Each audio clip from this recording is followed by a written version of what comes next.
Muy buenas noches. El taller de Derecho y Literatura de la Universidad César Vallejo, filial Tarapoto, el Instituto de Capacitación e Investigación Renueva IUS, con el aval académico del Ilustre Colegio de Abogados de Moquegua, les dan la más cordial bienvenida al primer curso universitario denominado Curso Práctico en Derecho Penal, Civil, Constitucional y de Familia. En la presente semana, siendo 15 de febrero del 2021, nos encontramos ya en la tercera semana, ya que la primera semana de febrero lo dedicamos a la materia de Derecho Penal, la siguiente semana en la materia de Derecho Civil, y esta semana nos vamos a abocar a desarrollar la materia de Derecho Constitucional con grandes exponentes en la materia, grandes referentes que han sido asesores, muchos de ellos también en el Tribunal Constitucional. Para el día de hoy tenemos un invitado de lujo, quien nos va a acompañar con un bonito tema como es técnicas de argumentación jurídica. En este sentido, el doctor Fan Ureta Guerra nos va a acompañar en la ejecución de nuestra sesión número 11. Esta semana vamos a terminar hasta la sesión número 15 y previo a ello ya solo nos faltaría unas últimas sesiones para terminar lo que es la materia de el taller universitario. El doctor Fan Ureta Guerra es abogado y profesor de argumentación. Cursó estudios de la maestría de argumentación jurídica en la Universidad León de España y ha sido profesor de la Academia de la Magistratura. Un breve extracto del resumen del doctor Fan Ureta Guerra, quien el día de hoy en el módulo 11 o sesión número 11 nos va a acompañar con el tema técnicas de argumentación jurídica. Doctor, quiero agradecerle por haber aceptado la invitación, sobre todo por confiar en nuestra persona para ejecutar cursos destinados a estudiantes. Muchas gracias, doctor. Le cedo la palabra para que usted inicie su conferencia en el tiempo y momento que crea pertinente. Bueno, ya Clinton es casi una institución en estas cosas. Muy bien. Hola. Tengo el interés ahora de mostrarles. ¿Están viendo esto? Miren. Sí, doctor. Bueno, les voy a hablar de lo siguiente. Les voy a mostrar el futuro de la teoría de la argumentación para que no se estanquen en el presente. ¿Ok? ¿Por qué? Actualmente, ustedes le van a decir, mira, tienes el libro de Atienza, el libro de Alexi, un montón de textos de profesores españoles, alemanes, italianos, que son una filosofía de la argumentación que proviene de una tradición europea nefasta para nosotros, no nos funciona, no nos ha servido, ¿no? Entonces les quiero poner, por ejemplo, este caso, ¿ya? ¿Qué pasa con toda esa teoría de la argumentación? ¿No? Y les hablo, y si quieren, les hablo desde los comienzos del siglo XIX.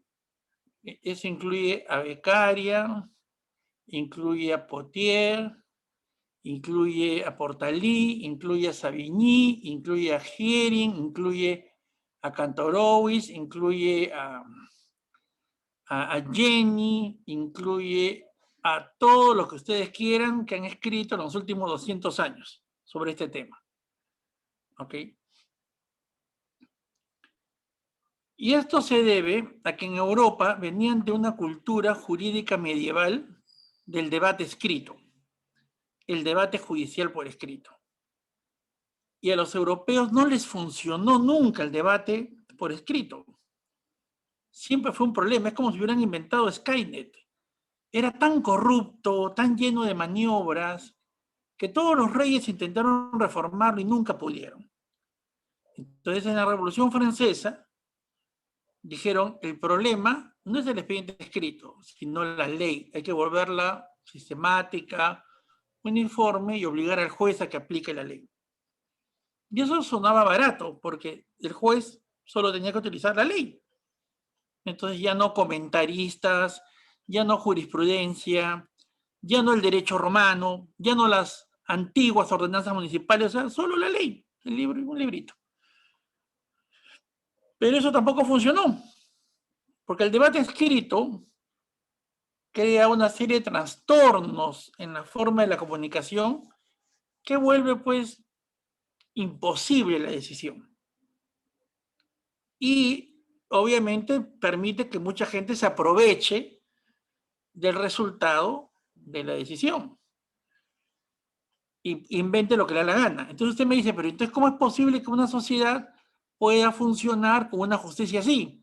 Bueno, por la prensa, que ayuda a frenar, por el prestigio social, porque la gente también se defiende y insulta al juez y muestra la maniobra que ha hecho, y la gente dice, ¿cómo puede haber sentenciado así? Y lo separan, ¿no? Entonces, hay muchos controles externos que ayudan a frenar ese gran poder que crea el debate escrito para que los jueces puedan hacer lo que le da la gana con la decisión. Miren, por ejemplo, este caso, que no es muy antiguo, porque hay otros antiguos, pero este es bien curioso. Dice así, ¿no? Miren, este es un caso que empezó así. La señora Elizabeth Flora Tonino, ¿no? ¿Qué había pasado con esta señora? Esta señora va al Club Regatas, al Club Villa, en el año 2002, ¿ok? Y ella sufre un accidente. Entonces, demanda al Club Villa y al seguro luego, Mafre, por daños y perjuicios. Y pide una suma, ¿no?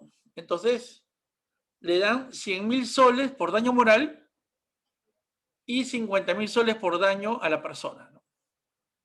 ¿Ok? Después de 4 años. Estamos en el 2006. Va a segunda instancia y la sentencia de la segunda instancia es que está de acuerdo. Llega la Suprema el 2010 y la Suprema, después de un razonamiento lleno de giros y maniobras, ¿qué concluye? Dice, fundado el recurso de casación por contra el Club Villa, insubsistente la sentencia. ¿Y cuál era el fundamento de esto? Dice que el juez, si bien ha logrado sentenciar correctamente, no ha motivado adecuadamente la sentencia. Entonces, faltan argumentos aquí.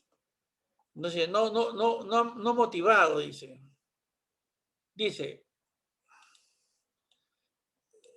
la ley sustantiva establece criterios de equidad al resarcimiento del daño con el pago de un monto dinerario, o en su defecto a través de otras vías reparatorias que las circunstancias particulares en cada caso aconsejen. Sin embargo, todo ello debe estar debidamente explicado en el fallo, que verifique un análisis coherente, que fluya del fallo, que no aparece en el presente caso. Toda vez que la sala, no obstante reconocer que la entidad emplazada ha cumplido con presentar abundantes documentos que acreditan haber sufragado gastos, dice, no han sido tomados en cuenta, ¿no? Pero no dice que otros puntos son tan importantes como para anular una sentencia. Y ya tenía 8 años de juicio. Entonces dice, faltan razones, falta motivación. Y anula el juicio y vuelve a empezar baja para que vuelva a empezar la sentencia. Al final el juicio acabó el 2018. O sea, 16 años después para cobrar 200.000 soles. Yo siento que el abogado habrá cobrado pues sus 1.000 soles mensuales. A veces no, a veces sí. La señora habrá cambiado 3 veces de abogado. Pero imagínense, 16 años para cobrar 200.000 soles. Y los jueces hicieron un cambio sustancial en la sentencia primera y no hubo nada importante. Y cuando Country Club quiso ir a casación, la última vez lo hizo mal y declararon improcedente. Entonces ahí quedó. O sea, de milagro, culminó el juicio. Si no, hubiera durado 10 años más. Entonces, este es el tipo de justicia donde se habla de contexto externo, contexto interno, se habla de debida motivación, pero no importa el tiempo que tarde en discutirse la motivación. Por eso los antiguos romanos llamaban a las sentencias, eran las cartas del juez. Entonces, la carta que hace el juez de primera instancia, llega el de segunda, el segundo la lee, y dice, no me gusta tu carta, escríbeme otra. Y ahí todo va a la Suprema, las dos cartas, y el de la Suprema manda otra carta diciendo, no me gusta, y así es una correspondencia que tarda 18 años. Entonces, yo les puedo mostrar decenas de esos casos, ¿no? Con huelga, sin huelgas y sin pandemia, un juicio de alimentos 4 años, 3 años. Un juicio simple de desalojo, 4 años, 5 años, 8 años, 12 años. Entonces, ese tipo de justicia laboral que programa dentro de 10 años la audiencia es un gran negocio para mucha gente. Y no la han querido reformar, pese a que todo el mundo la está reformando, ¿no? Y el país más... No, el Perú no solo es el país que no tiene vacunas, es también el país que no tiene reforma de justicia integral como está ocurriendo en otros países. ¿Ok? Entonces, que toda esa teoría de argumentación no les importa el tiempo. Y está construida para que, en última instancia, luego de 20 años de pelea, los jueces ponderen, evalúen y digan si eso es posible o no, y todo vuelve a empezar. Pero no solucionan nada. Entonces, en cambio, hay otra justicia que está basada en una estructura del debate oral, en una corrección en expresión, que permite que los casos se resuelvan en poco tiempo. Entonces, y por ejemplo, hay dos sentencias que yo siempre utilizo para comparar, ¿no? Que es la sentencia del caso Lut en Alemania y la sentencia del caso del caso Selma en Estados Unidos, ¿no? Entonces, les voy a poner, voy a buscar hice una diapositiva el otro día, para eso voy a tratar de encontrarla.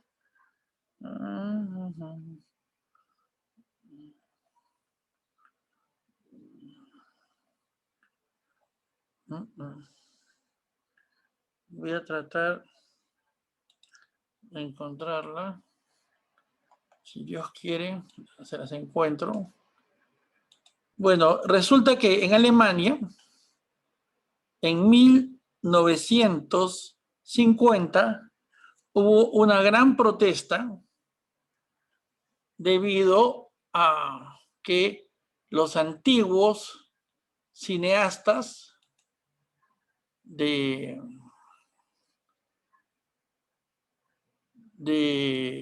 la época de Hitler estaban volviendo a hacer películas y la gente salía a la calle pues a luchar contra ese excremento, ¿no? Contra ese horror de seres humanos que habían hecho películas contra la gente libre, contra los judíos, para que las personas se acostumbren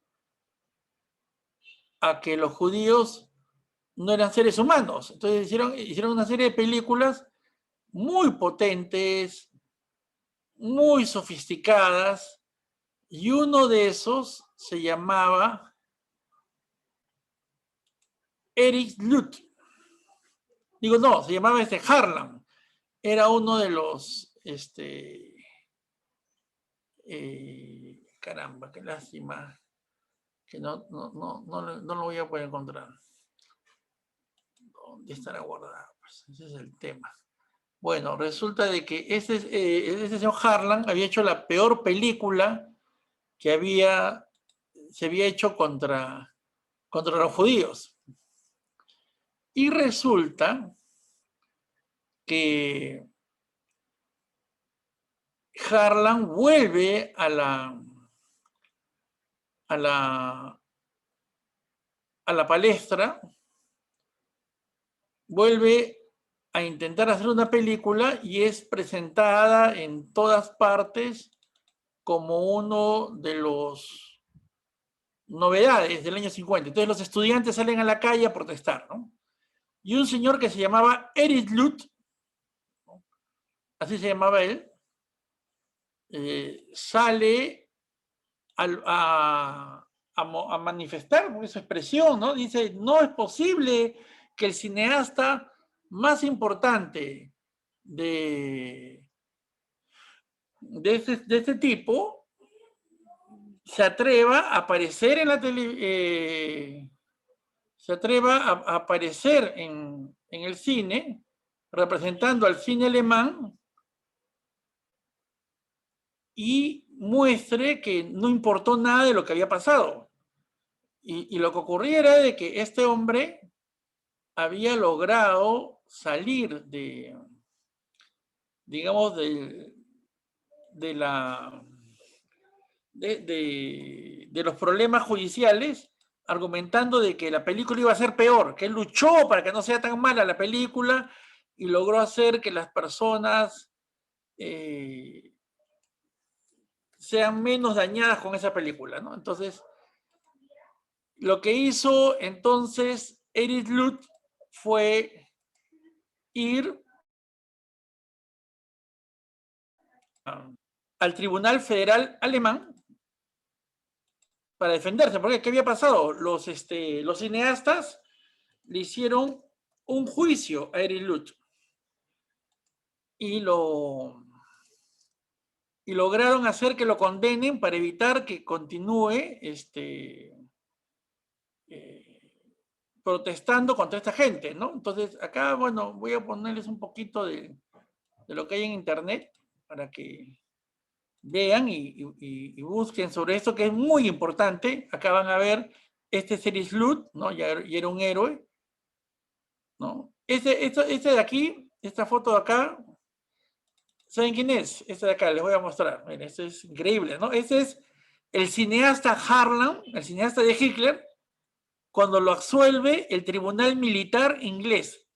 Dice, bueno, era un artista, tal vez no era tan nazi, y lo absuelven. Entonces, ¿qué pasa? Afuera lo cargan en hombros. La película que él había hecho fue usada para enseñársela en los colegios, en los barrios, para que la gente odie a los judíos. Se llamaba el judío Stab, que era un judío desgraciado, pederasta, usurero, que le quitaba la comida a los pobres.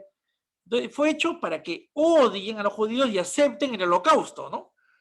Entonces, acá sale él en hombros, imagínense, ¿no? Entonces, los que estaban hablando de que los judíos perdonen a Alemania, ya se sentían ofendidos, ¿no?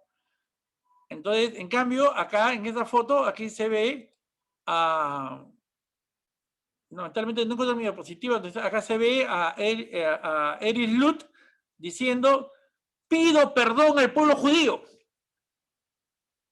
Pedimos la paz a Israel. Es un famoso discurso, pedimos la paz a Israel. Fue el primer alemán que pidió perdón a los judíos. Y comenzó a congregar a los alemanes para reconstruir las sinagogas, devolver las viviendas a los judíos alemanes que habían sido exterminados, o sea, y buscar sus parientes, los pocos que habían quedado vivos. Entonces, a él lo multa el juzgado civil de Hamburgo con 100.000 francos para que pudiera quedarse callado, o sea, para que se caiga. Mira, te multamos y si vuelves a hablar contra este cineasta, te vamos a dar mayor condena. Entonces, él se va al Tribunal Federal Constitucional Alemán para pedir que le permitan protestar, ¿no? Estamos hablando de el año 1951, entra en la demanda, ¿no? Un caso famoso, ¿no? ¿Y qué ocurrió? Después de 7 años salió la sentencia, cuando ya Harlan se había hecho millonario, había hecho varias películas, ¿no? Y había logrado, ya se había jubilado, ya se había jubilado, ¿no? Entonces Harlan ya había hecho no solo 3 o 4 películas que había tenido mucho éxito y logró hacerse rico y retirarse. Ya que había hecho la peor película antijudía. ¿Qué les parece? Entonces, habían pasado 7 años y realmente la sentencia es muy celebrada por Alexi, por Atienza, por mucha gente dice, no, Lut ganó, mentira, toda esa sentencia es pura teoría, pura paja, no sirve para nada. ¿Ok? Y tiene 20 páginas hechas solamente para poder, claro, entonces, ¿por qué? Porque el problema era cómo enfrentar dos criterios opuestos. El primero es, sí, Harlan tenía derecho al trabajo, pues. Y él decía, yo tengo el derecho a mostrar mi arte. El que quiere va, el que no quiere no va. Total, ya me absolvieron, ¿no? Y eso es lógico. Hay un derecho a la expresión artística, un derecho al arte. Y además no trataba de asuntos judíos, ¿no? Sino un tema, su primera película se llamaba La Madre Inmortal. Entonces está claro que no era, que él tenía derecho a expresarlo. Pero también Lut y los estudiantes y la población sensible tenía derecho a protestar y había sido frenada por la sentencia del Tribunal Civil de Hamburgo de 1951, había sido frenada.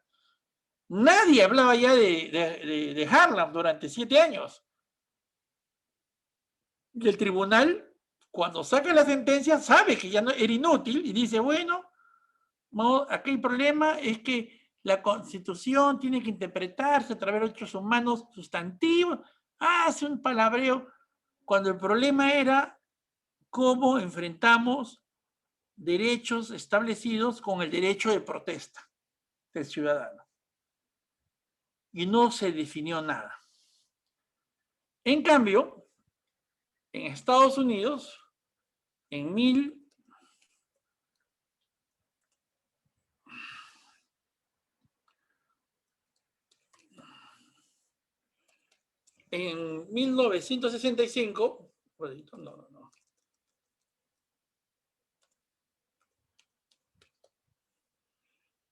En 1965 ocurrió que en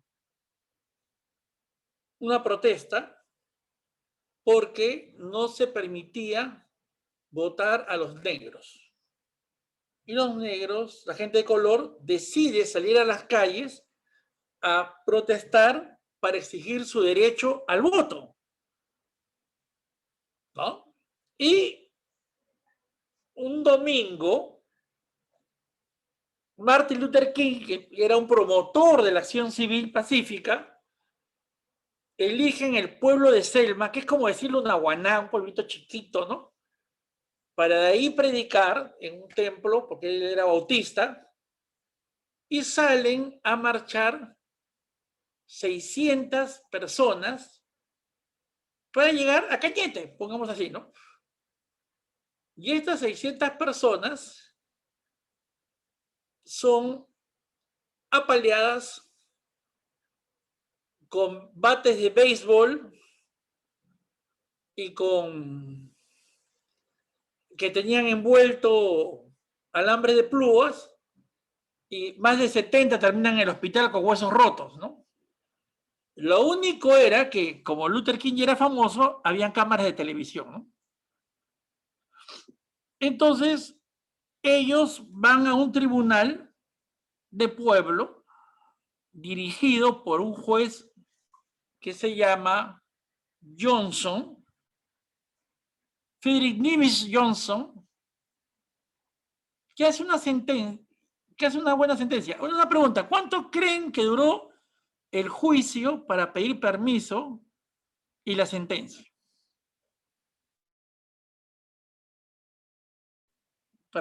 Pidiendo la autorización a poder ejercer el derecho de protesta. Igual que Lut.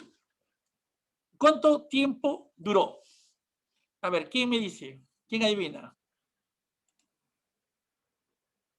Juan me dice 15 años. A ver.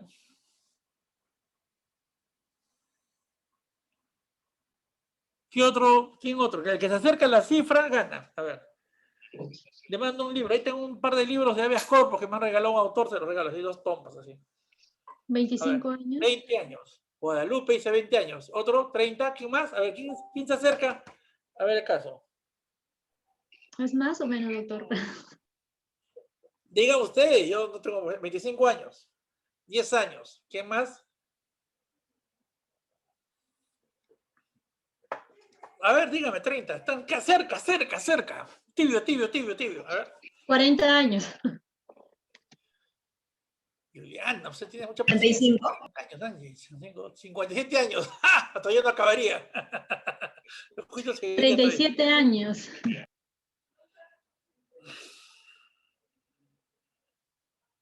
¿Todos están de acuerdo? A ver, ¿quién falta decir algo? A ver, pongan la fecha. A ver. 37 años. Clinton, ¿estás grabando esto? Sí, doctor. Sí, es histórico. 39 años. Ya. No, pues es un caso civil que están pidiendo un amparo, no hay que vender un amparo, están pidiendo permiso para poder protestar, ¿no? A Lut le tardaron 7 años en darle. A Irisur en Alemania. Bueno. Ya les voy a decir el truco. 10 días. 10 días. 10 días tardó juicio y sentencia. ¿Ok? 10 días. Y la sentencia es una obra de arte. Y se pasaron por bastante poquito. Cicerón decía, impone en la argumentación lo que se dice, cómo se dice y cuándo se dice. O sea, obviamente una sentencia 15 años después no tenía ningún sentido. Tiene que ser en vida, ¿no? En vida tiene que ser. Entonces, esa justicia, entonces, es posible una justicia donde se pueda plantear el problema, analizarlo y decidirlo en 10 días. Y la sentencia fue tan buena que miren, el gobernador de Georgia, que en ese tiempo era el presidente del gobierno regional, como podemos decirlo, ¿no? Se llamaba Wallace y era un racista consumado. Él decía segregación hoy, mañana y siempre. A Johnson le decía, ¿por qué se quieren meter con nuestras costumbres? Y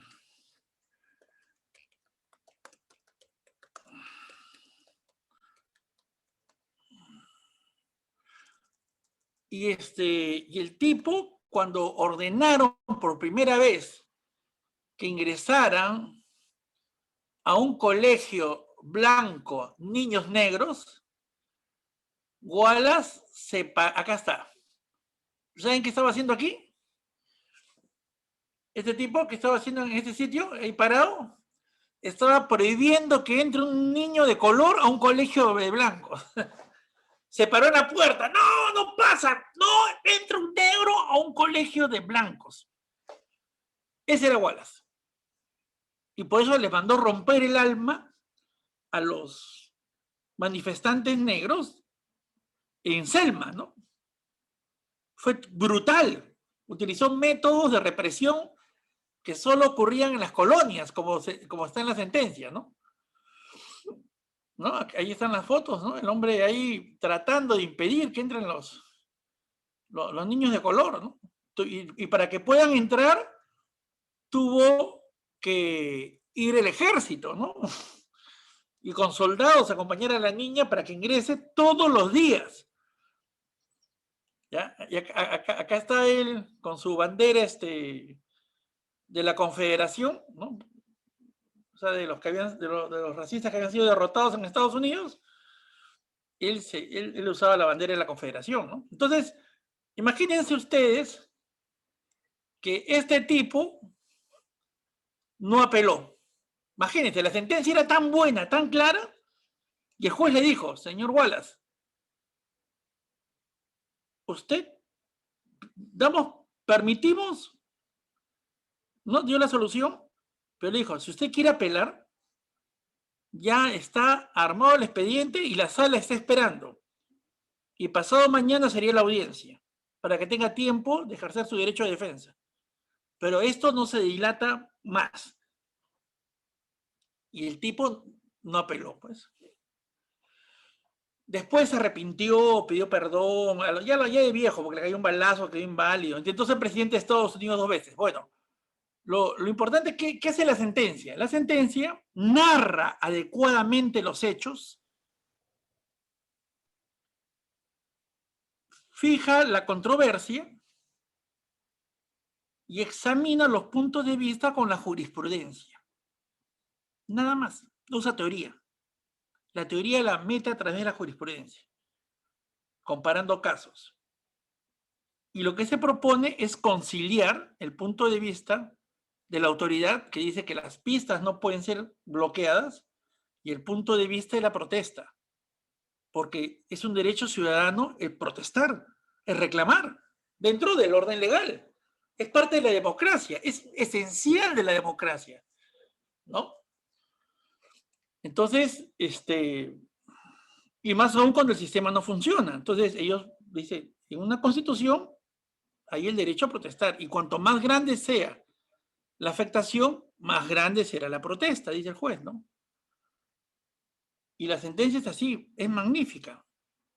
Entonces, nosotros ya no podemos, dentro de un orden de la modernidad, continuar debatiendo por años y teniendo sentencias de 100, 200 hojas que no resuelven nada y al final dejan más dudas que nunca. ¿Y a qué se debe esto? Hoy en día, el asiento de ese juez, porque ya falleció obviamente, en su pueblo, es un honor estar sentado ahí. Y la gente, y el abogado, y el juez actual dice, no tengo el honor de estar en el despacho del juez Johnson Nimich, ¿no? James Nimich Johnson, acá está.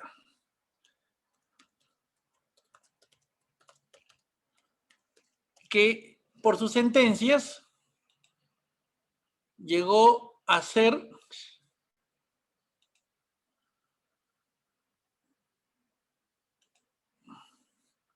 muchos cambios en la mentalidad americana.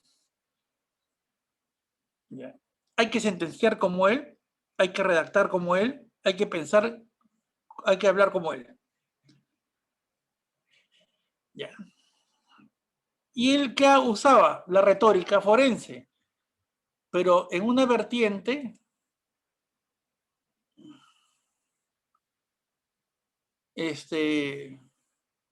todavía no se entiende que el discurso, César, ¿qué pasa? A ver, cuéntame, César. ¿Ya? Miren, ¿cuál es el método que él utilizaba para sentenciar? Es el método de la retórica. Y ahora les voy a explicar en qué consiste ese método, ¿no? Que va al grano, va a la realidad. Este juez fue el que sentenció para que una mujer blanca de color pueda ir en un ómnibus de gente blanca, fue el que hizo sentencias antisegregacionistas. Los de Ku Klux Klan le pusieron una bomba en la casa de su mamá tenía que ir acompañado de tanques y de soldados porque lo odiaban, era un traidor, ¿no? Pero sus sentencias son un modelo. Léanlas y van a aprender más derecho que en 100 libros, ¿ok? Entonces, ¿cómo consiste ese método para poder nosotros tener claro todo rápido y poder decidir rápido y plantear también, obviamente, como abogados las cosas rápidas? Porque no hay forma de que un juez sentencie bien y claro y rápido si los abogados también no son claros y precisos. O sea, el método es común. No hay forma de que el juez decida bien si los abogados dilatan las palabras, enredan las cosas, no dan las pruebas. Para nada. Tiene que todos tienen que colaborar, ¿no? Entonces, voy a mostrarles unos truquitos. ¿Pero alguna preguntita? ¿Alguna preguntita? ¿Alguna pregunta? A ver, antes de comenzar, ¿no? Ya les mostré a ustedes. O sea, miren, el método alemán que seguimos nosotros para hacer una sentencia que permita a una persona protestar, 7 años. 7 años. El método de la retórica, de las cartas bien hechas, como lo ha hecho Johnson, 10 días la sentencia. 10 días. Juicio y sentencia. ¿Se imagina? 10 días. Entonces, ¿eso es posible? Sí es posible. Podemos tener una justicia rápida y eficiente. Y además, que su vida de ustedes se vuelva realmente productiva jurídicamente. El método del enredo, de los juicios ¿saben cuántas veces habrá ido Lut al tribunal y han proveído mi escrito? ¿Dónde está mi expediente? ¿Notificaron al fiscal, al procurador, a la otra parte? ¡Qué pérdida de tiempo! En un montón de cosas que no tienen ningún valor. Pero los abogados se acostumbran y creen que eso es trabajo, cuando es error. No puedes tapar errores, no es un buen trabajo. ¿No? Hablando al juez 20 veces en 3 años para que se acuerde del caso y sentencie. Llorando para que le encuentren el recurso que se perdió. Y eso no es derecho. No hay ninguna habilidad ni éxito. Pero uno cobra por eso, porque la gente está desesperada. Y como pagan, creemos que es normal. Pero eso no es justicia. Ni es derecho, ni es ni labor de abogado. Es piltrafa. Pero, imagínense, es como que hubiera el médico te dijera, no te puedo atender porque todavía no llega el termómetro. Y estés llorando a la enfermera, consígueme el termómetro, es que no lo encuentro, hay tantas cosas acá, tantos problemas. Tengo que esperar que me aparezca el termómetro. Y tiene que volver otro día donde el médico, y otro día. Entonces, ese es el tipo de justicia que estamos acostumbrados y le encantaba pues a los corruptos que han sido descubiertos porque eso da plata, pues, ¿no? Porque al fin y al cabo ya sabemos lo que pasa cuando hay cola, ¿no? Y cuando la cosa es lenta. Entonces, le voy a dar unos truquitos. Lo que pasa que para que ustedes puedan entender el nuevo método, que es muy antiguo en realidad en los países más avanzados, ustedes tienen que entender que para argumentar, lo más importante no son las palabras, sino investigar el caso. Entonces yo trato de, antes de hablar, conocer bien el caso. Luego, planteo mi teoría del caso y al final expongo mi demanda, mi texto argumentativo, mis interrogatorios o también la sentencia, ¿no? El asunto está que inclusive esta premia invertida es casi un error, es mucho más. Investigar creo que es el 90% del tema. Entonces, ¿cómo vamos a darnos cuenta cuál es la diferencia? Es como que Vargas Llosa, cuando va a hacer su novela, investiga y logra mucha información sobre la historia de República Dominicana en la época del dictador Trujillo. Entonces, piensen que en ese triángulo es un baúl de cosas, esa parte, ¿no? Donde hay fotos, existen grabaciones, prensa, recuerdos, entrevistas, películas también, ¿no? Documentales, libros sobre el tema que tratan de la época de la dictadura de Trujillo en República Dominicana. Y todo eso se convierte en la fiesta del chivo, que es la novela. Y al final se hace una película.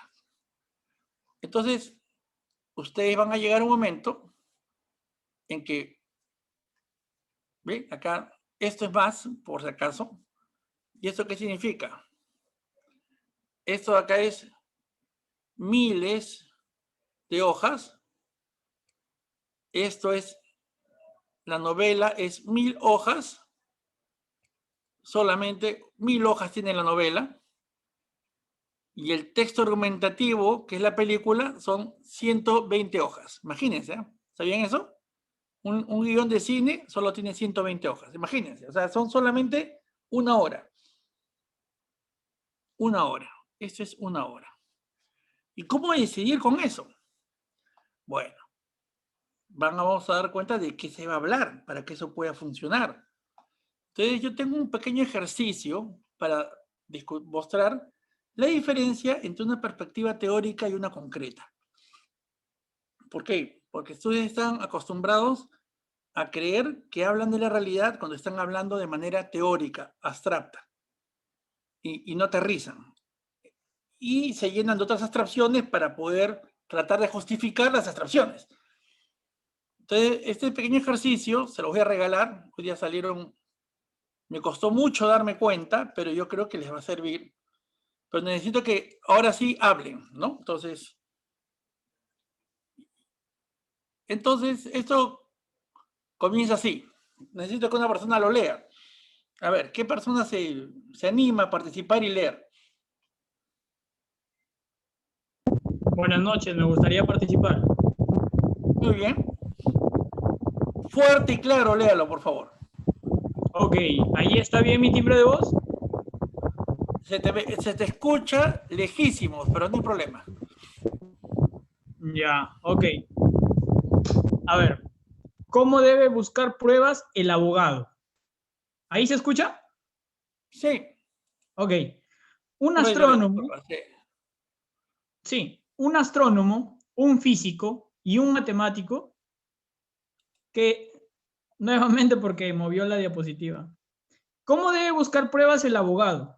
Un astrónomo, un físico y un matemático que estaban viajando en un tren por Escocia vieron por la ventanilla 3 cuervos negros en medio de un campo. ¡Qué interesante!, dijo el astrónomo. Todos los cuervos escoceses son negros. Al oírlo, el físico respondió, no, algunos cuervos escoceses son negros. Al oír lo que decían, el lógico matemático dijo con cara de reproche, en Escocia hay al menos un campo que contiene al menos 3 cuervos, que tienen al menos cada uno un lado negro. Muy bien. Ahora, viene la pregunta. ¿Cuál es mejor?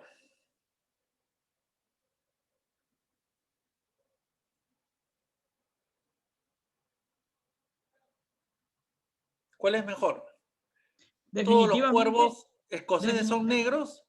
Algunos cuervos escoceses son negros, como dice el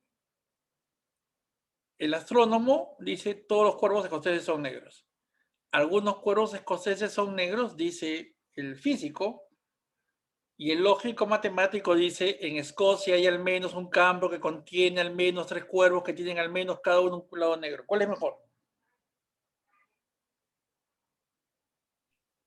Considero que en temas de dar la información, la necesaria que se tiene que dar sería la primera, porque mientras va alargándose la oración, la idea se pierde, ¿no?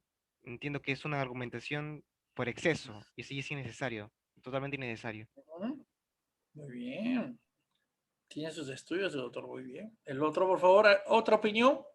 A ver, ¿quién defiende lo contrario? A ver. Por favor.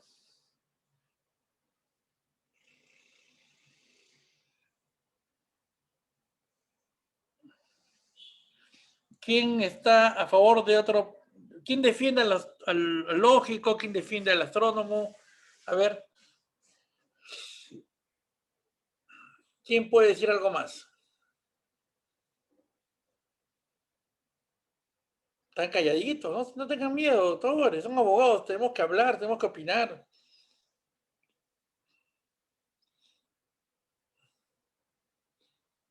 A ver. ¿Quién dice más? ¿Qué les parece eso? En Escocia hay al menos un campo que contiene al menos 3 cuervos que tienen al menos cada uno un lado negro. Algunos cuervos escoceses son negros. Todos los cuervos escoceses son negros.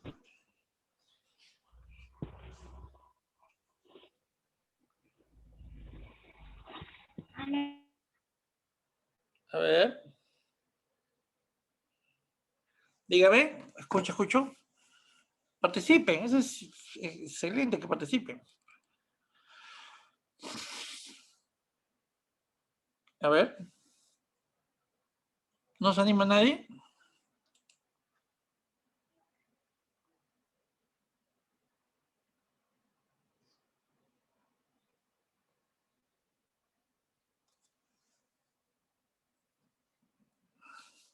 A ver, me están mandando por el... Uno dice el segundo, yo me quedo con el segundo.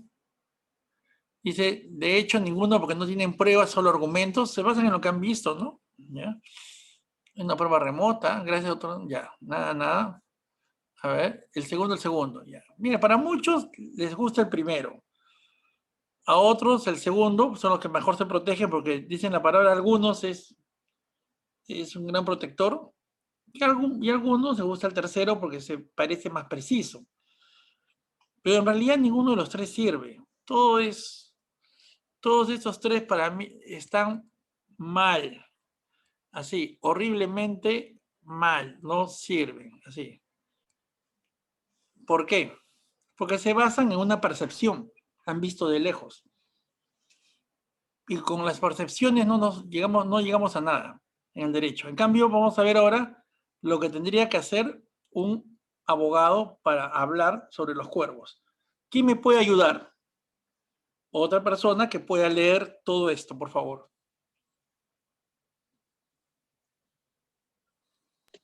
Yo, doctor. Gracias. Ok. Lo que haría el abogado. Si no sabe la historia de los cuervos, diría que no puede afirmar nada. De pronto, no son ni cuervos. Se aleja y se prepara. Pero si sabe la historia de los cuervos, detiene el tren. 1. Se acerca a las aves para determinar si son cuervos o cornejas, porque se suelen confundir.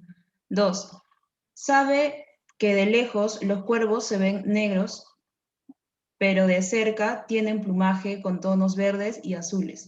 Además, cambia de brillo según sea la época de apareamiento. Hay aves que hasta cambian de color. 3. Verifica si no son aves manchadas con petróleo u otro contaminante. 4. Determina el sexo, edad y actividad. Toma fotos del entorno y aves. Anota detalles.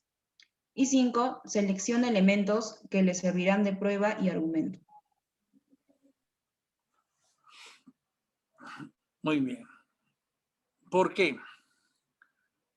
El conocimiento de un caso particular depende de nuestra experiencia previa.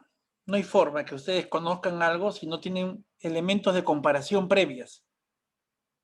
Entonces, la experiencia previa puede ayudarnos a encontrar detalles que otros no lo verían. Por eso muchas veces, yo, por ejemplo, ¿qué hago? Si algo es muy alejado de mi experiencia, consulto a personas con experiencia, real experiencia, y me funciona de la patada. Eso ayuda. O sea, para presentar una demanda, hacer un contrato. No me aventuro a lanzarme a que yo creo que esto es así porque la ley lo dice. Wiflas, eso no funciona. Nunca les va a funcionar y van a perder dinero cualquier cantidad. Porque la experiencia justamente consiste en saber dónde las reglas no funcionan. Esa es la experiencia. La teoría general todos los podemos saber por igual. Un chico de 20 puede saber mucho de derecho penal, uno de 25, pues un trome en derecho penal. Procesal penal, civil, procesal civil, uff, maravillas, todos los tratados. Pero en la práctica es donde uno se da cuenta donde las cosas van difiriendo de la teoría. Por N razones, buenas o malas. Pero ahí están. Entonces, luego de eso, uno va copiando elementos y va interactuando con la realidad para poder reconstruir, ¿no?, lo que está ocurriendo y poder luego compartirlo a otros.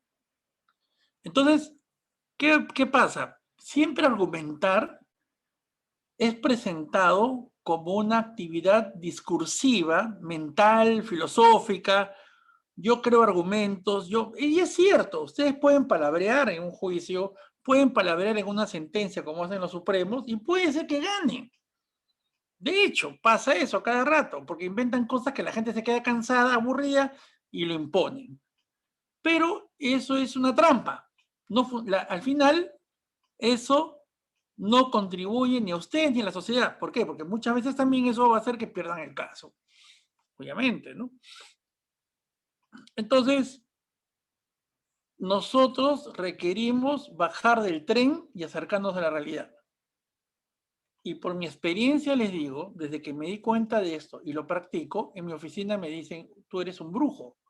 ¿Cómo te das cuenta de eso? ¿Cómo te enteraste de eso?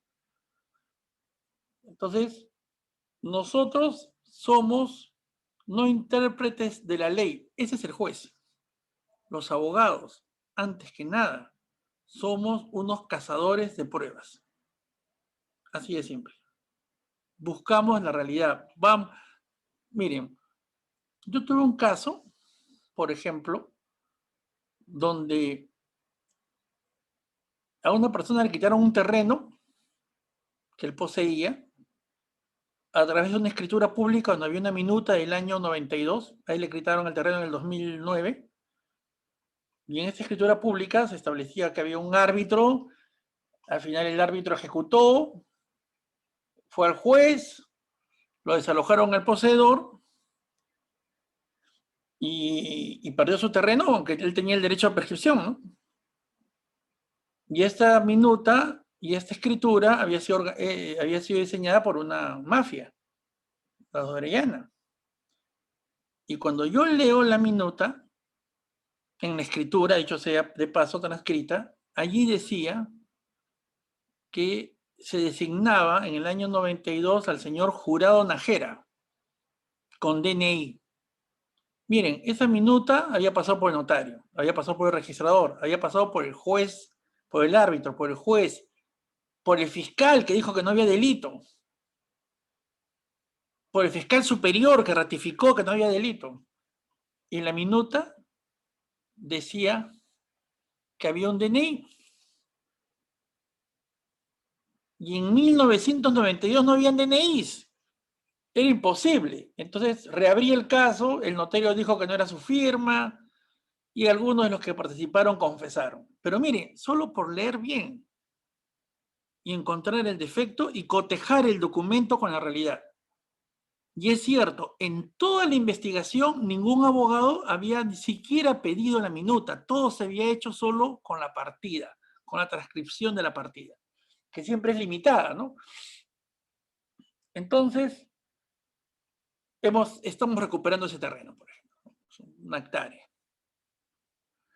Entonces, lo que me doy cuenta yo es que si ustedes comienzan a buscar soluciones legales sin tener las pruebas y sin contar con la experiencia, pueden fracasar enormemente. Eso es fundamental en el abogado, determinante. ¿Por qué? Porque nosotros vamos a llevar la historia de una persona, ¿no? Y esa historia vamos a tener que saber expresarla. Entonces, ¿cómo y por qué es tan importante? Porque gracias a esta búsqueda de pruebas, vamos a poder contar su historia. Miren, vamos a poder decir, ya no un enunciado, ¿no? Ya no una proposición, ya no una generalización, sino una historia. El 15 de abril del año 2017, en un campo de Escocia, encontré 2 cuervos y una corneja. Los cuervos son macho y hembra adultos. Esta se encuentra preñada, su plumaje ha perdido brillo y al sol se muestra azuláceo, con interesantes notas verdes bajo el vientre.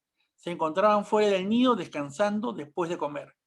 Los campesinos señalan que se están extinguiendo, hay que evitarlo. Entonces, ¿cuál es mejor? ¿El astrónomo, el físico, el lógico o la narración del caso que tiene que hacer el abogado y también que tiene que hacer el juez y que tiene que hacer el fiscal? Inclusive en el informe legal. ¿Qué les parece? ¿No sienten que porta más información, hay más elementos? ¿Y qué ocurre? Las personas, Cicerón decía que esto era la elocuencia popular. Dice, pero ¿por qué dice que es la elocuencia popular? Dice, y que le hace falta esto a los filósofos. Y les digo que sigue hasta hoy día ocurriendo eso. ¿Por qué? Una señora cuando va, por ejemplo, a un juicio, a un abogado le va a decir, no va a ir con leyes, no va a ir con la Constitución, los tratados, ni la dogmática, va a contar una historia, su historia. Miren, yo conocí a Pedro hace 3 años, 4 años, convivimos, tuvimos un hijo, fuimos a vivir a un cuarto, un departamento, él comenzó a progresar y un día me dejó, ¿no? Y yo no puedo trabajar y necesito que Pedro sostenga, contribuya con los alimentos a mi hijo. Entonces, ¿qué ocurre? Las personas van con sus historias a la justicia porque creen que esa historia va a tener un respaldo legal de alguna manera. Y que si existe la ley y el Estado y el derecho y el Poder Judicial y los abogados y todo ese complejo, es para amparar esas historias.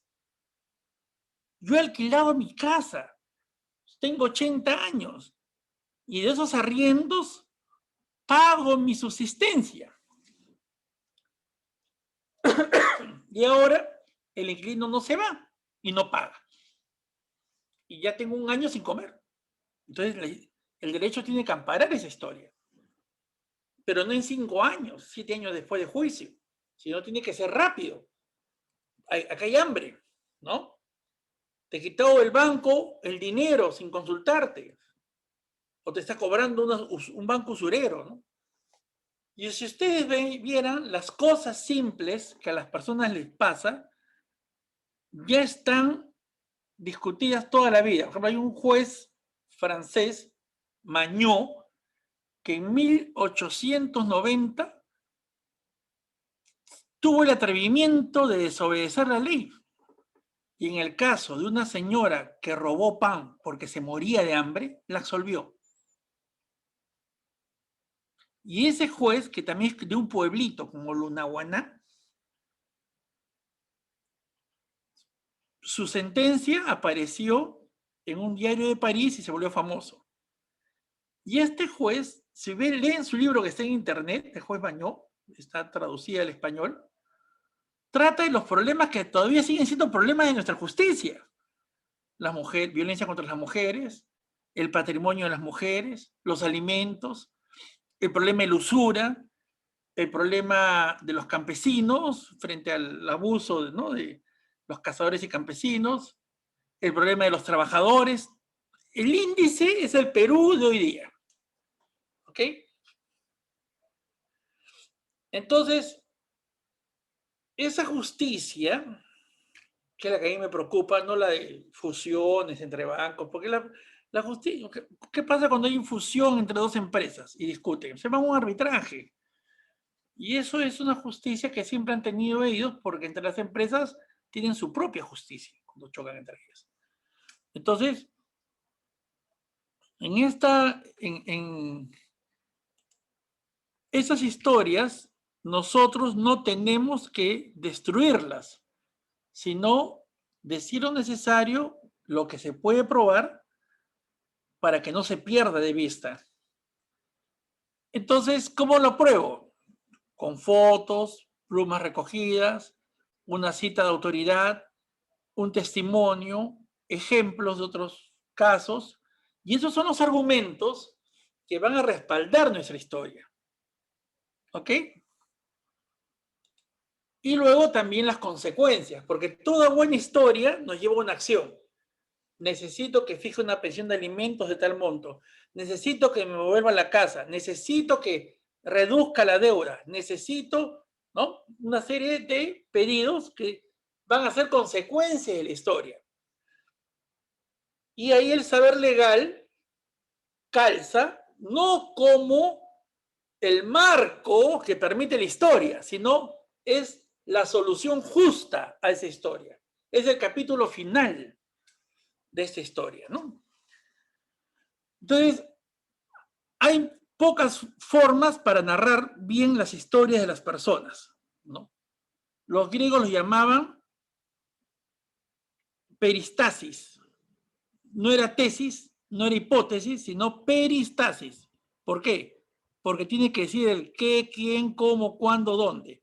Y eso lo llamaron los romanos circunstancias. Y hoy día lo llamamos teoría del caso, ¿no? No, la narración del caso.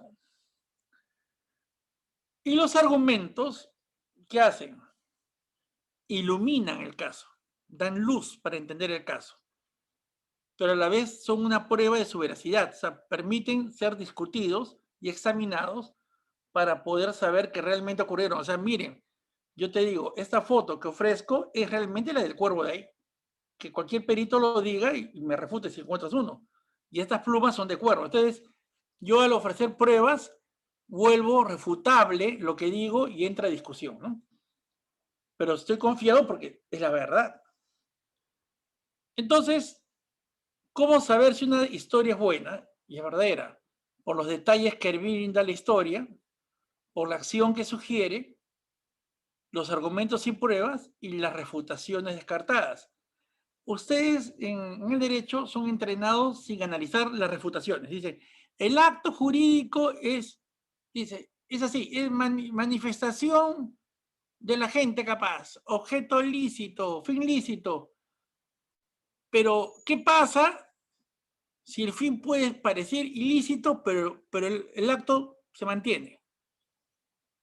¿Qué pasa si la manifestación de voluntad no existió, pero le conviene al que parecía al que no dijo nada? Y sí le conviene, ¿lo vamos a anular o no? Entonces, nosotros analizamos las cosas en un mundo idealizado donde no existen esas fricciones y esas cosas que contradicen inclusive lo que la ley dice. No las analizamos así. En el primer mundo, donde sí se cuenta historia, sí. Porque eso, si uno comienza a darse cuenta, la vida consiste en que eso ocurre en todo momento. No es algo que uno invente. Entonces, eso ayuda a que se sopese y se haga mucha importancia el tema de la historia, las consecuencias que se va a tener, qué pruebas, ¿no? Sí, y aquí se está siempre tomando decisiones con poca información o información trastocada, ¿no? ¿Ok? Entonces,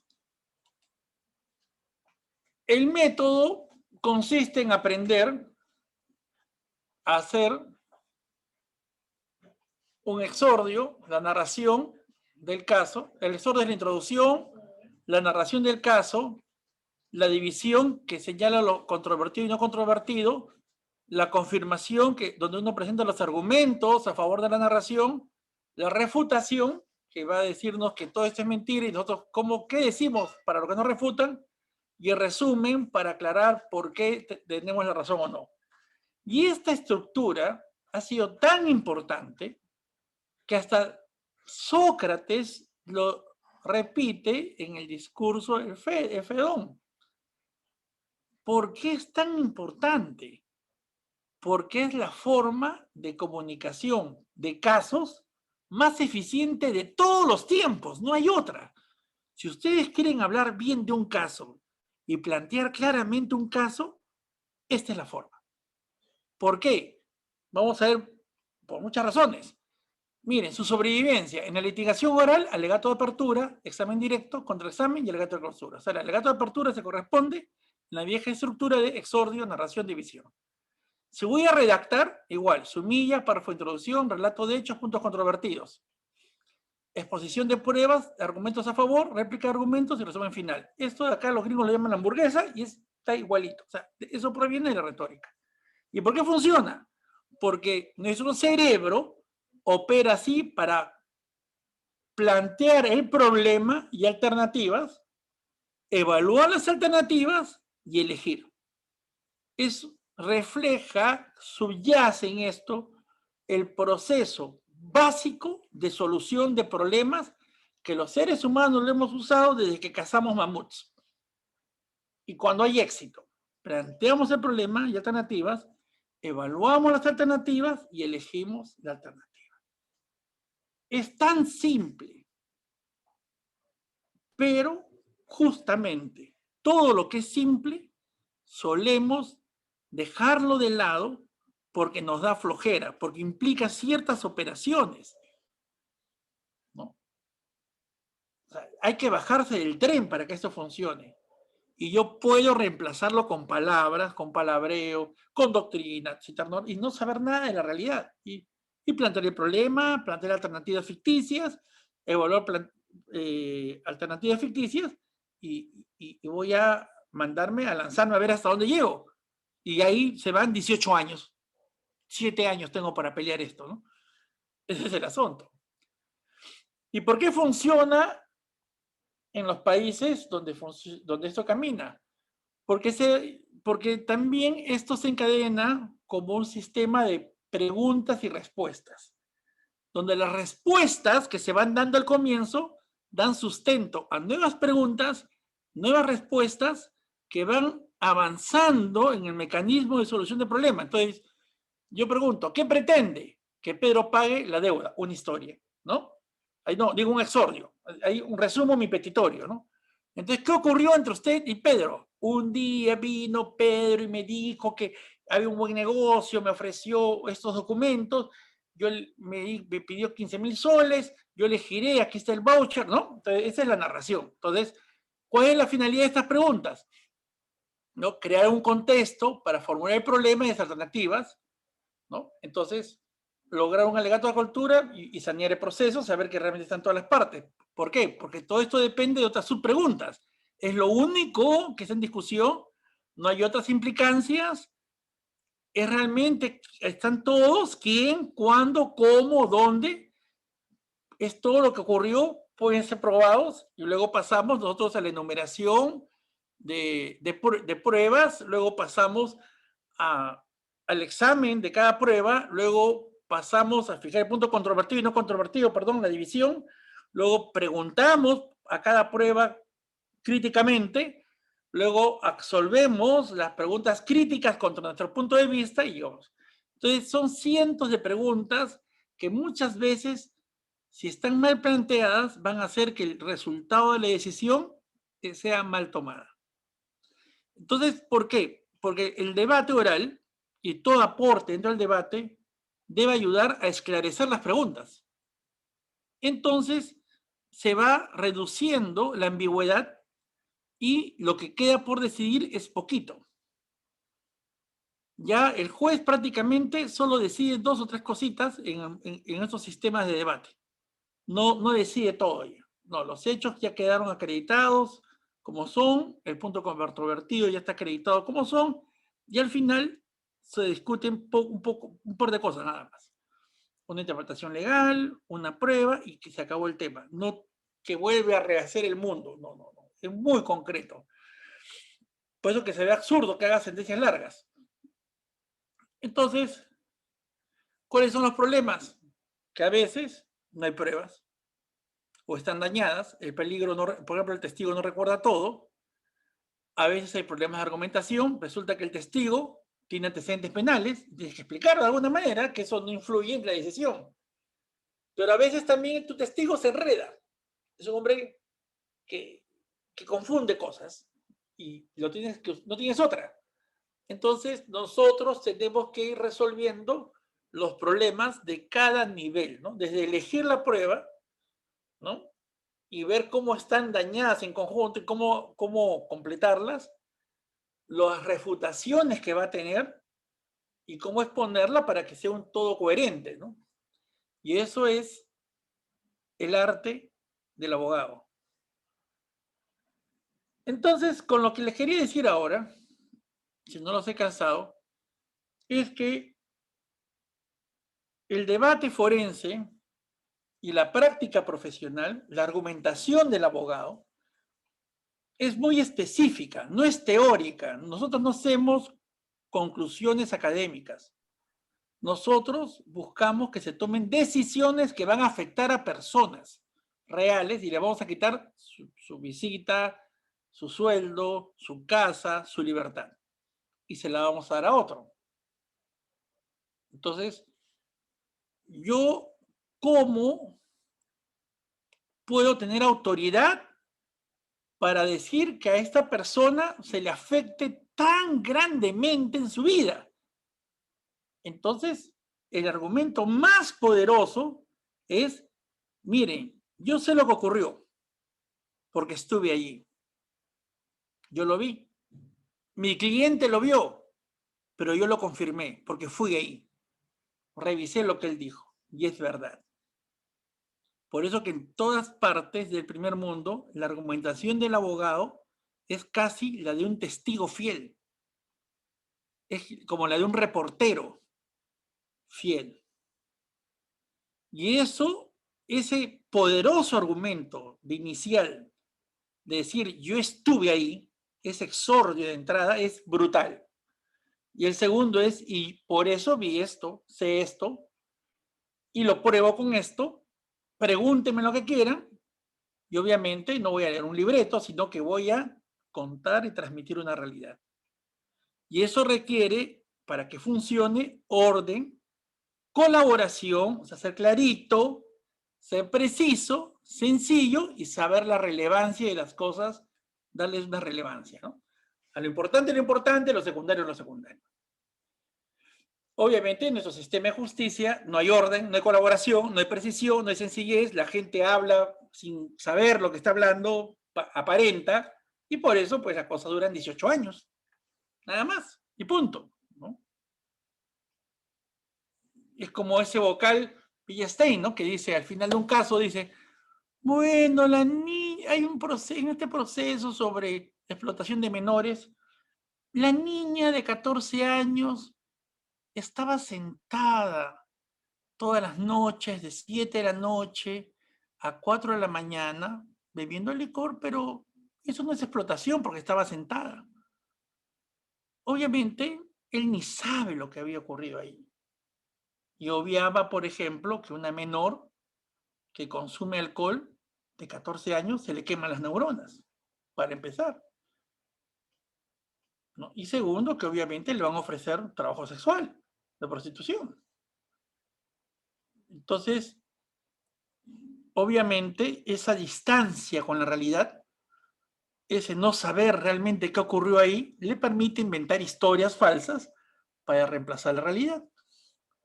La Corte Suprema, por ejemplo, cuando dos campesinos y profesores rurales reclaman contra la mina Yanacocha por contaminación de mercurio, la mina les habría obligado a transar el día que se contaminaron. Cuando llega a la Suprema su caso, donde reclaman mayor indemnización, la Corte dice, pero son profesores, ellos sabían lo que firmaban, tienen conocimientos jurídicos.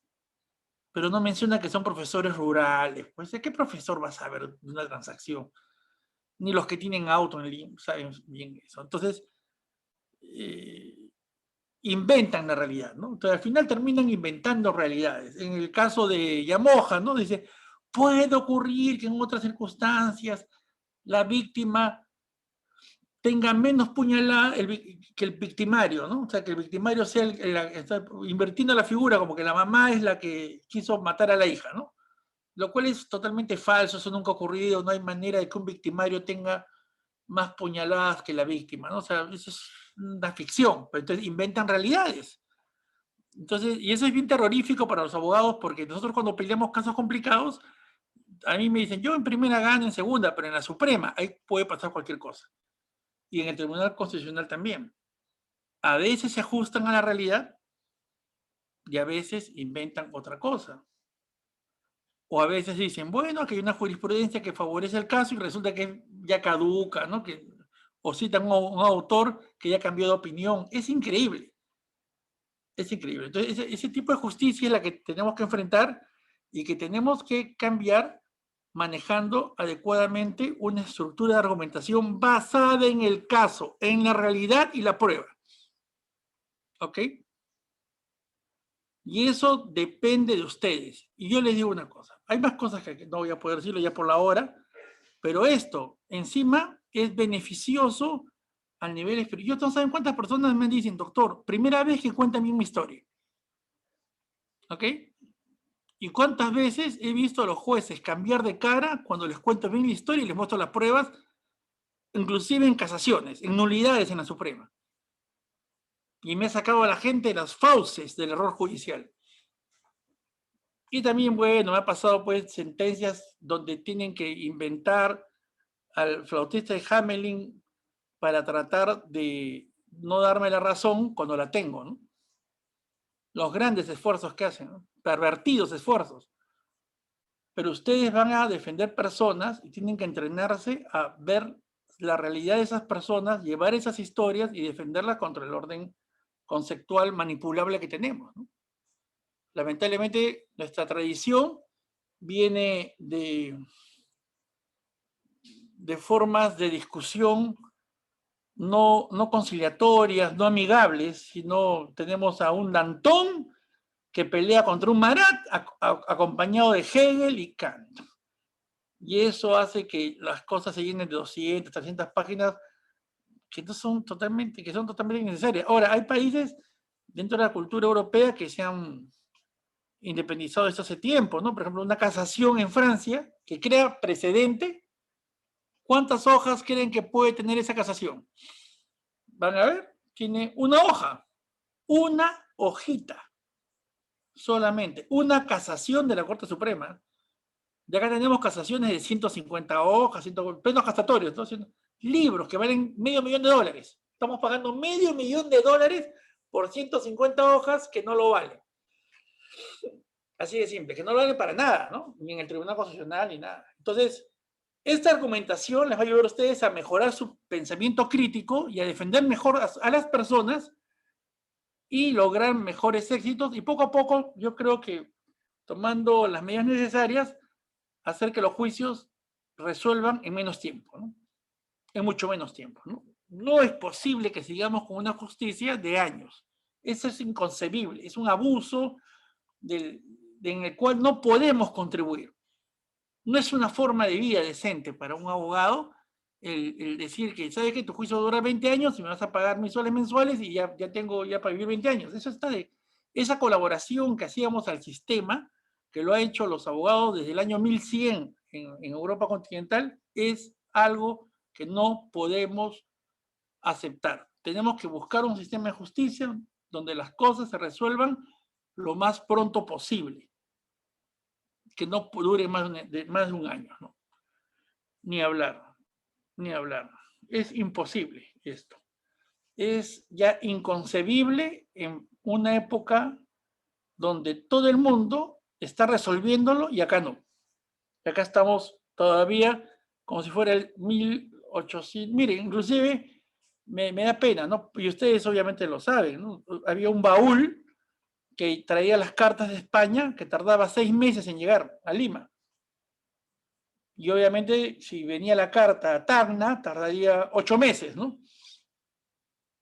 Y yo me pongo a pensar, cuando un escrito en un juzgado tarda 1 año en que el juez lo provea, Dios mío, me digo, pues estamos peor que en la colonia, ¿no? O sea, nuestra justicia es horriblemente colonial y antigua, no es necesario ir a la máquina del tiempo, ¿no? Estamos presos en un sistema muy atrasado. Y los nuevos esfuerzos de la justicia oral mueren porque ese mundo de lo escrito y lo oscuro se reproduce pues ya arriba, ¿no? En la Suprema, en el Tribunal Constitucional, ¿no? O sea, se vuelve a recrear esa mazmorra de la mente, ese palacio del horror, y tanto que el abogado se mata en su teoría del caso, consigue sus pruebas, va el proceso adversarial, y en la Suprema vuelve a entrar a la Edad Media, ¿no? Tranquilamente. Ahora, aparte del fracaso actual y las limitaciones en la justicia oral, no es solo que le han cerrado el caño para que no tenga recursos y parezca que no funciona, sino que es costoso también esto, ¿no? O sea, realmente conseguir las pruebas de un caso, las verdaderas pruebas, las que funcionan, es un esfuerzo muy grande de tiempo y de dinero. Ese es el asunto también, ¿no? No es que salga, no es que yo hable desde un tren y opine de lejos. Si yo quiero realmente conocer el asunto, eso va a ser costoso y complicado. Y a veces la gente no tiene dinero para eso, pero eso no puede ser óbice para que nosotros no hagamos las cosas como tienen que ser. Lamentablemente es la única manera de asegurarse una victoria más o menos aceptable, ¿no? A ver, ¿alguna pregunta? ¿Alguna pregunta? ¿Ya están cansados? Si están cansados, terminamos y no sigo un poquito más.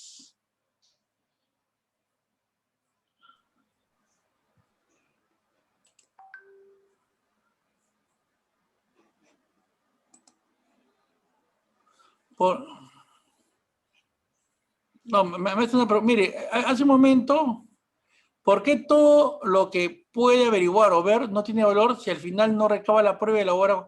No, pues una cosa es ver, una cosa es averiguar y otra cosa es juntar pruebas pues, para una historia, ¿no? Ese es el tema. Luego, hace un momento, unos jóvenes dijeron, miren, estamos en una cultura un poco engañosa, ¿no? Por ejemplo, no los quiero rayar, pero... A ver, vamos a hacer un ratito. No. Mire, no.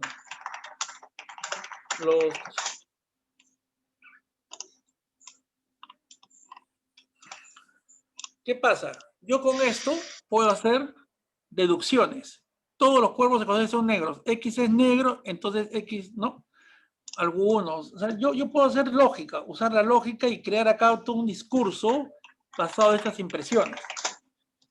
Entonces, por ahí cuando me dijo, la primera es una generalización. Las tres son tipos de generalización, ¿no? Entonces, las dos primeras, digamos, son generalizaciones categóricas propias de la lógica silogística. Mira, y la última está más cerca de la lógica proposicional o cuantificada. Imagínense, ¿no? O sea, si ustedes quisieran escarbar, yo les muestro la estructura subyacente lógica de esto y toda su epistemología, pero digo, eso no le sirve al abogado, eso está bien para el teórico, tal vez un poco conocerlo para saber sus limitaciones, pero no van a lograr nada. Porque lo que ustedes tienen que hacer es cacería de pruebas, ¿no? Y comunicarlas bien, ese es el tema. Miren, ¿por qué? Vamos acá a mostrarles esto. Miren, entonces, la ambigüedad que hay en el derecho es que la otra parte va a tener otra teoría, va a buscar lo que la ley le permita. Antiguamente, hasta en el siglo XIX, se creía que la ley podía dar una opinión favorable a solo un punto de vista y no era posible que lo dé también a otro punto de vista. Contrario, era imposible, inconcebible eso, ¿no? Entonces, Entonces, en cambio, en el sistema adversarial oral, yo tengo un punto de vista basado en la ley, pero yo permito que la otra parte hable, porque él puede tener una raspadita del derecho que le favorezca en algo. No para negar completamente lo mío, pero para atenuar sus efectos, posiblemente. La adversarialidad no significa que siempre sea verdadero versus falso, sino que está bien, lo tuyo es verdadero, pero no tanto sus efectos. No son tus efectos, no son lo que tú estás buscando. Ahí está el tema. Nosotros hemos equivocado y el dogmatismo dice, no, si esto es verdad, sus efectos también son absolutos, no hay manera de tocarlos. Y ese es un error. No. Tú puedes tener la razón, pero lo que quieres no está no es tan, ¿no? Por ejemplo, ya, voy a desalojar a una persona. Llego el día del desalojo, abro la puerta y está un viejito entubado, agonizante con su oxígeno y dos niñitos cuidados por una viejita. ¿Los saco a la calle? No, pues. Ha tardado 200 años en nuestra justicia en Europa para decir, no, el juez no puede sacar a la calle a una persona para que se muera. Menos en invierno o en calor sufrible. Hay que ver cómo se le lleva a otro sitio, de qué manera se le garantiza su subsistencia.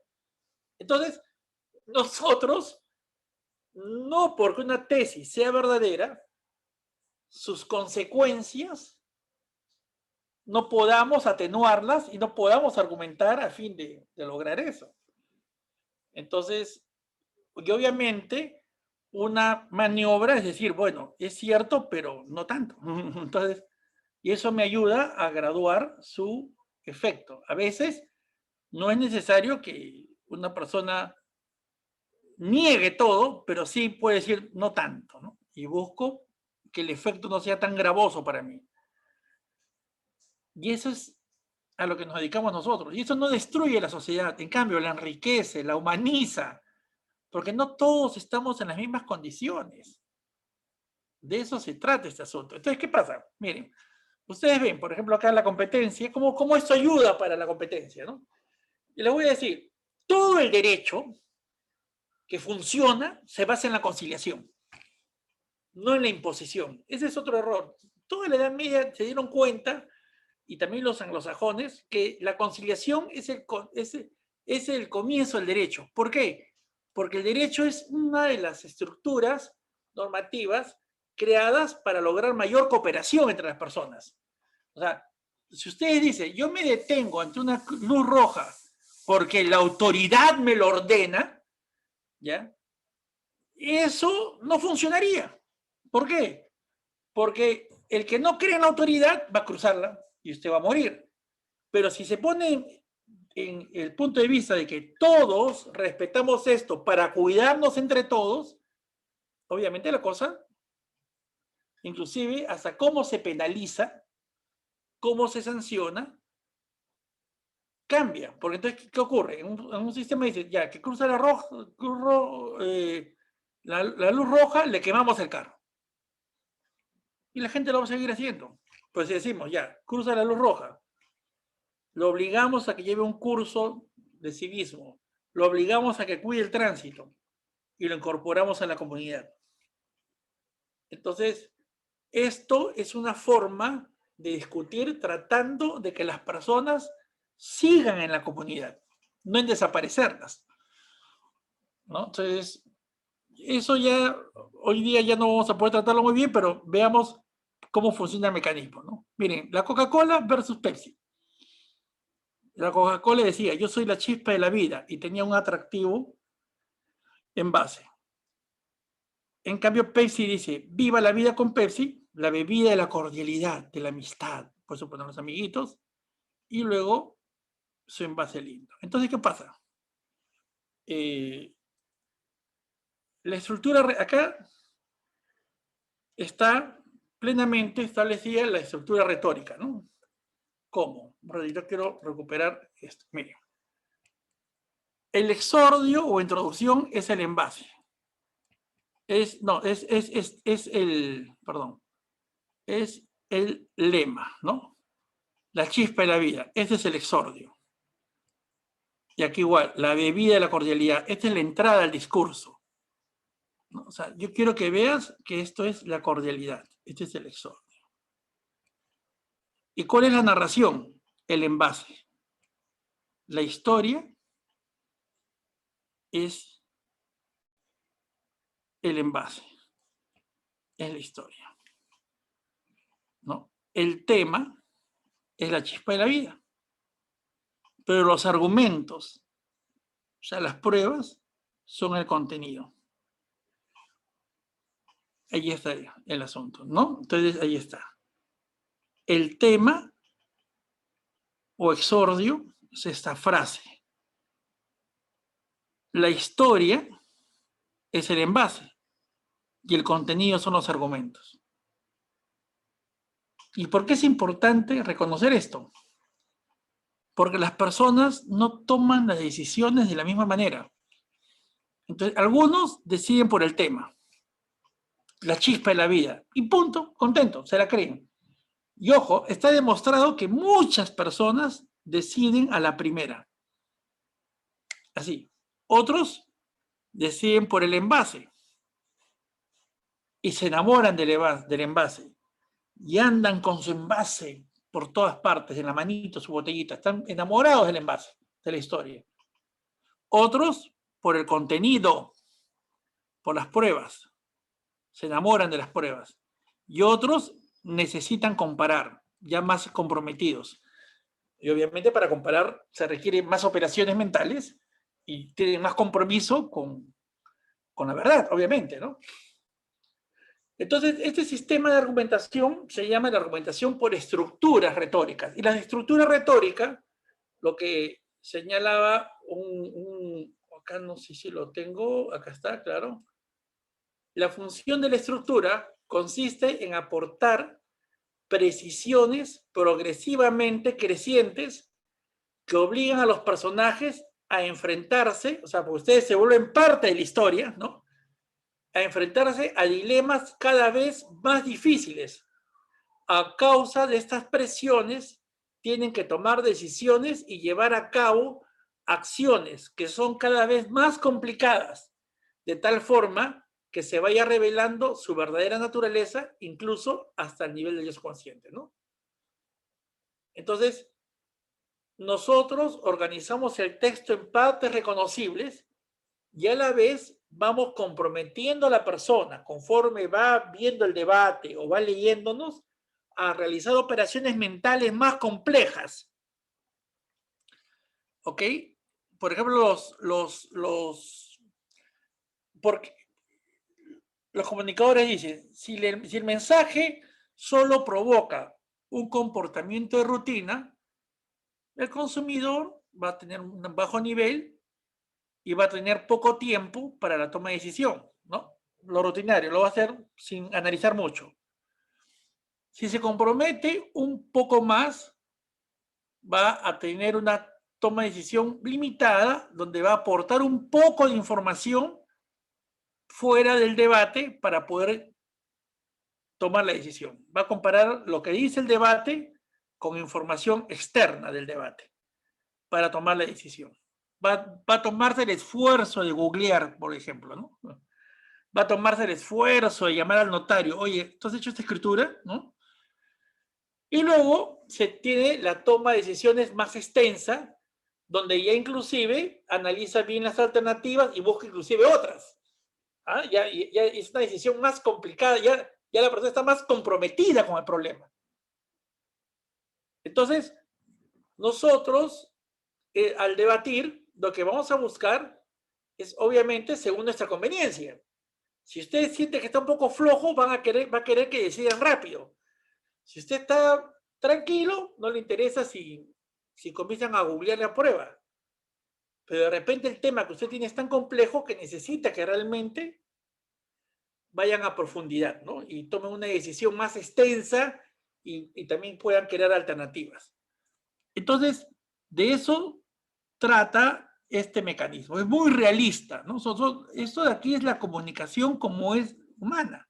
Si nos comunicamos mal, 18 años para discutir una rotura de dedo en una piscina. 18 años. Si comunicamos bien y nos basamos en pruebas, 6 meses, 7 meses, no más. Esa es la diferencia. Y con todos los sentidos bien puestos, bien atendido al problema. ¿Ok? Entonces, eso es algo que yo me tomó el esfuerzo de encontrar y tratar de explicar. Porque, mire, en la cultura de ellos, de los países donde funciona esto, ya no, ni se dan cuenta que están haciendo esto. O sea, eso es parte de su naturaleza. Y creen que todo el mundo hace esto. ¿No? Creen que la justicia es esto. Entonces, cuando nosotros le decimos, tenemos un sistema de justicia, ellos imaginan, tienen jueces que se comprometen, también tienen jueces rutinarios, tienen abogados que saben exponer su caso, que saben provocar comparaciones, ¿ok? Tienen abogados que narran bien, ¿no? Entonces, pero no es lo que, si supieran el detalle, se vuelven locos, ¿no? Entonces, cuando hay una transnacional y dice, y que conoce cómo realmente lo que aquí pasa, ¿qué dice? Ya, yo vengo al Perú, pero cualquier juicio se hace en una corte internacional, ¿no? Una cámara arbitral internacional, ¿no? Jueces peruanos ni hablar, ¿no? Ese es el tema, ¿no? Bueno, doctores, están cansaditos, ya son cerca de las 10. ¿Alguna pregunta? Me he quedado, les juro, en el comienzo nada más. Lamentablemente en el Perú no enseñan a narrar, no enseñan a argumentar, porque es toda una técnica, es una serie de procedimientos que hay hasta software ya para argumentar, que acá no se está enseñando, y estamos atrasados 20 años en eso a lo menos, que ya en otras clases con nuestro querido amigo Clinton podríamos proporcionarles para que hagan un diseño de aprendizaje de argumentación para que ustedes se enfrenten al futuro. Es un futuro muy competitivo. O sea, ustedes ahorita están en la universidad o acabando la carrera, y les digo, dentro de 20 años va a ser bravísimo. Y el que sepa buscar las pruebas, el que sepa seleccionarlas, vincularla a una historia potente y sepa enfrentar comparaciones y lograr adhesiones, ese es el que va a ganar los juicios, y ese es el que va a lograr al cliente, y es el que va a tener el éxito, ¿no? Pero el que se va a lo rutinario, obviamente no espere mucho sueldo, ¿no? O sea, no espere mucho. Porque así es esto, ¿no? Y más aún si utiliza softwares, está al tanto de las teorías nuevas de la argumentación, pero no de las de España, Alemania, ¿no? Sino las que tratan de mejorar y participar en el debate. Cómo lograr que el debate se vuelva más enriquecedor, más claro, más fácil decidir, más colaborativo, ¿no? Inclusive para conciliar, ¿no? ¿Ok? Bueno, doctores, ¿alguna pregunta? Técnicamente ahorita estoy con COVID, me he hecho la prueba molecular, pero vamos a ver cómo van esta semana, así que, ¿qué me dicen? Que se va a sanar, doctor. Sí, ya es la segunda vez. De verdad, muchas gracias, doctor, por habernos acompañado a una sesión más. Acá dice, El tema es muy extenso. yo estoy libre para preguntas, me gustaría unas cuantas preguntitas, no hay problema. Sí, vamos a pedir si es que activan las personas que tienen pregunta, pueden activar su audio. Caso contrario, ya estaríamos dando por culminado la sesión si no hubiera preguntas. Y si no hay preguntas, el doctor les puede hacer a ustedes, ¿no? Ya. Sí, Gracias por la pinga. buenas noches. A mí me gustaría hacer una pregunta. Adelante, compañero. Primero, gracias por la ponencia muy interesante. Y preguntarle al doctor de que hay una forma de argumentar que, bueno, la he extraído de películas gringas y entiendo de que así debería ser. O también he visto documentales en los que sí se hace. Es argumentar con probabilidad. En este distrito, las personas de color roban el 80% y estas roban el 20%. Específicamente en esta zona, los asaltos en la noche aumentan un 95%, por tanto, el asalto debe ser de noche. Y esas argumentaciones no son retórica, realmente funcionan. No, Porque mira,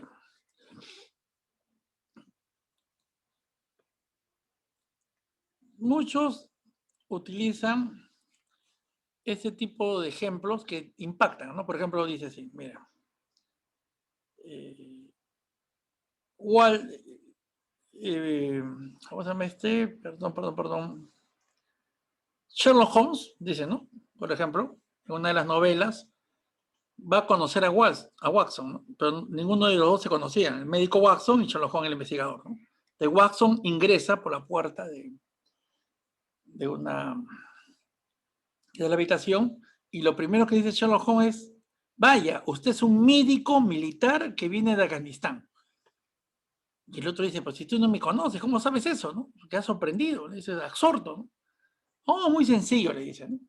Lo que pasa es que usted tiene porte de médico y se maneja con una lesión en el brazo, no lo veo muy cómodo, está muy bronceado, y me pregunté, ¿dónde un médico inglés puede haberse lesionado así y bronceado? Es obvio que usted estaba haciendo servicio militar en Afganistán, le dice, ¿no? Donde hay mucho sol, había problemas militares en esa época. Entonces todos dicen, esa es una inducción basada en signos correcta, dicen, ¿no? Porque hay muchos signos y es el contexto. Pero eso no es correcto. ¿Por qué? Porque el abogado, yo estaría contento solo si supiera cuál es el registro médico de Watson, si supiera cuál fue su permiso de viaje, si realmente estuvo operativo en Afganistán o no fue que terminó en una playa en el Mediterráneo. Entonces nosotros tenemos que basarnos en pruebas y no solamente en palabras. Igual, Atienza en su libro La razón del derecho pone un ejemplo de sentencia que viene derivado de otro de McConnell, que es de una mujer que en su casa le encuentran prostituyéndose. Y el esposo dice que no sabía nada. Entonces dicen, lo más probable, ¿qué era más probable? ¿Que sepa o que no sepa? Entonces dicen, no, lo más probable es que sepa. Pero eso no me interesa. Yo me interesa saber cómo es la casa, dónde quedaba el dormitorio, qué tan lejos estaba de la sala, ¿no? Cuántas entradas tenía. O sea, yo si no describo las circunstancias, no puedo yo saber realmente cuáles son las cosas, cómo ocurren. Entonces, esos argumentos de probabilidad que son muy utilizados por Gascón, por ellos, eso es una tontería, eso no es derecho, pues. Eso es un prejuicio. Es como cuando decía un juez que su libro está en internet, que del siglo XIX, decía, cuando hay un robo y hay un gitano cerca, yo ya sé pues que gitano fue que robó, dice. Entonces, hay que tener pruebas, muchas pruebas. ¿Se das cuenta? O sea, no hay o sea, el discurso probabilístico puede servir tal vez para hacer una hipótesis, ¿no? Pero es bla, bla, bla, bla, bla, bla. Con eso no se puede decidir. Eso, hay varias estructuras argumentativas, circunstancial contra la persona, causa y efecto, que justamente cuando se analizan críticamente, esas expresiones fabulescas son eliminadas cuando se pide realidad, ¿no? Cuando se pide realidad, ¿no? Así de simple. ¿Alguna pregunta más? ¿Algún compañero? Gracias, Borges. Bueno, doctor, al parecer la explicación está muy clara o estaba tan... No, lo que pasa es que eso de que el argumento probable es la base de la retórica es una broma que le hacían a los retóricos, ¿no? Entonces decían, por ejemplo, si hay un hombre chiquito que le pega a uno grande sin que nadie lo vea, el chiquito se va a defender diciendo, ¿qué es más probable? ¿Que yo le pegue al grande o que el grande me pegue a mí? Entonces yo no le pegaba, ¿no? Entonces eso está en los libros de griegos, ¿no? Pero es una broma, pues. ¿Por qué? Porque hoy día ya sabemos que depende de dónde están los moretones, ¿no? Dónde están las lesiones en el cuerpo, ¿no? Si hay enemistad, ¿no? O sea, hay una serie de elementos que van a ayudarnos a configurar la decisión, ¿no? Nada más. Entonces era una broma que le hacían. Hay varias bromas contra la retórica que han pasado como si fuera realmente la retórica, ¿no? Ese es el tema. Entonces la gente dice, no, la retórica postula eso, pero era una broma que hacían los griegos. Los griegos inventaban muchas bromas. Ese es el tema. Muchas gracias, doctor. Creo que ya no tenemos ninguna pregunta más. Ok, Agradecerle primeramente, espero que se mejore en cuanto a la salud y ya estamos programando un curso extenso en argumentación jurídica para todos los universitarios y seguramente encantado. muchas universidades no lo incluyen en la malla curricular porque no tienen los docentes adecuados para dictar un curso a veces que pocos lo dominan, ¿no? Así es. Y además, yo les digo,